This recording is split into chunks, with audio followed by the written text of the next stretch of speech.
This is a story about a world obsessed with stuff. It's a story about a system in crisis. We're trashing the planet, we're trashing each other, and we're not even having fun. The good thing is that when we start to understand the system, we start to see lots of places to step in and turn these problems into solutions.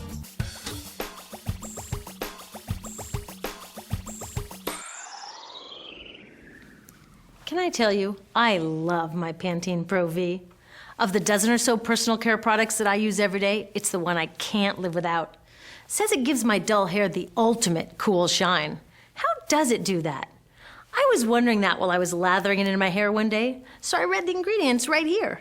Sodium lauryl sulfate, tetrasodium EDTA, methyl isothiazolinone. What is this stuff? I took this list to some scientists who know how to read it. Turns out my Pantene contains a chemical linked to cancer.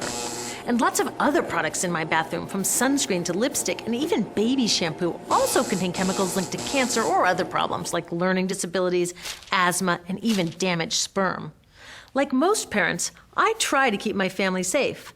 But now I find out my bathroom is a minefield of toxins? What are we supposed to do? To find out the answers, we have to go back to one of the key features of our materials economy: toxics in, toxics out.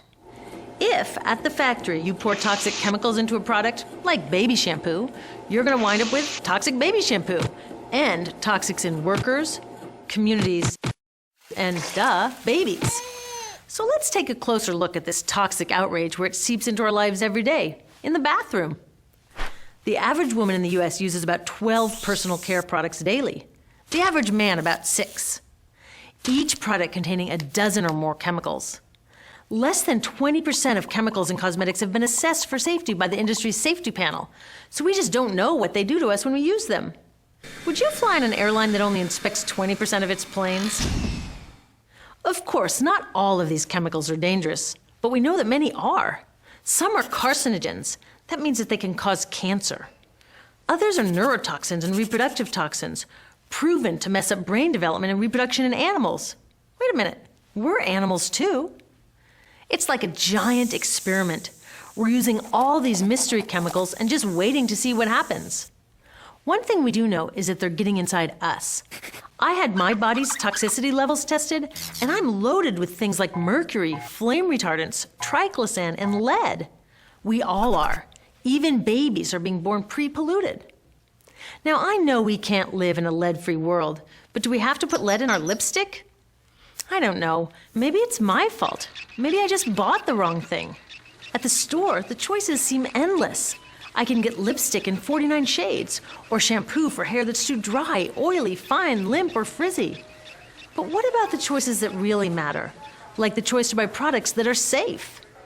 It turns out the important decisions don't happen when I choose to take a product off the shelf. They happen when companies and governments decide what products should go on the shelves. So who are these companies? This is Procter & Gamble. They're the ones offering me Herbal Essences, the #2 shampoo in the country. It contains toxic petrochemicals made from oil. Since when is oil an herb? On cosmetics labels, words like herbal, natural, even organic have no legal definition. That means that anybody can put anything in a bottle and call it natural, and they do. I mean, can you imagine a top seller called Petro Essences? Gross. What's even nastier are hair relaxers marketed to 5-year-olds and skin whitening creams. These are super toxic, both in their ingredients and in the message they send about what beauty is. Ooh, here's Estee Lauder offering me a chance to help find a cure for breast cancer. That's nice. But wait, they're also using chemicals linked to cancer. Don't you think the best way for Estee Lauder to fight cancer is to stop using those chemicals in the first place? So really, I get to choose between meaningless claims on a bottle. But these guys get the real choice about what goes into those bottles. And that happens back here, at the factories where they're formulated. Why do the makers of these products use all these toxics? Are they trying to poison us? No, they're just working from a 1950s mindset when people were totally swept up in better living through chemistry. In all that excitement, they forgot to worry about human health impacts. That was years ago, and they are still using these same old toxic chemicals. Today, big cosmetics companies say the doses of poison in their products are small enough to be harmless. Yeah, maybe if you use them once a year. I guess they never get out and see that their products are being used and combined with other products every day. A little toxic dose under your arms, a little more on your hair, on your lips. And workers in nail and hair salons get dosed all day long. So the industry is used to doing things this way, and they can. Because even now that scientists have linked the chemicals they're using to all sorts of problems, there are no laws to get rid of them. You're thinking, really? Come on, nobody's making sure that the stuff we smear all over our bodies is safe? Nope. The FDA doesn't even assess the safety of personal care products or their ingredients. Since 1938, they've banned just 8 out of over 12,000 ingredients used in cosmetics. They don't even require that all of the ingredients be listed on the label. Now, this is an example where we can all agree a little more government action would be helpful. This lack of regulation leaves a huge hole that the cosmetics industry is all too happy to fill. They set up their own committee to self-police their products, and compliance with their recommendations is voluntary. So the cosmetics industry is making the rules and then deciding whether or not to follow them. So you see, it isn't our fault that these toxic products are in our bathrooms. It's a whole broken system that's ignoring the simple rule: toxics in, toxics out. But we're not helpless. There are resources online that we can use to protect ourselves by identifying the best possible choices in the store.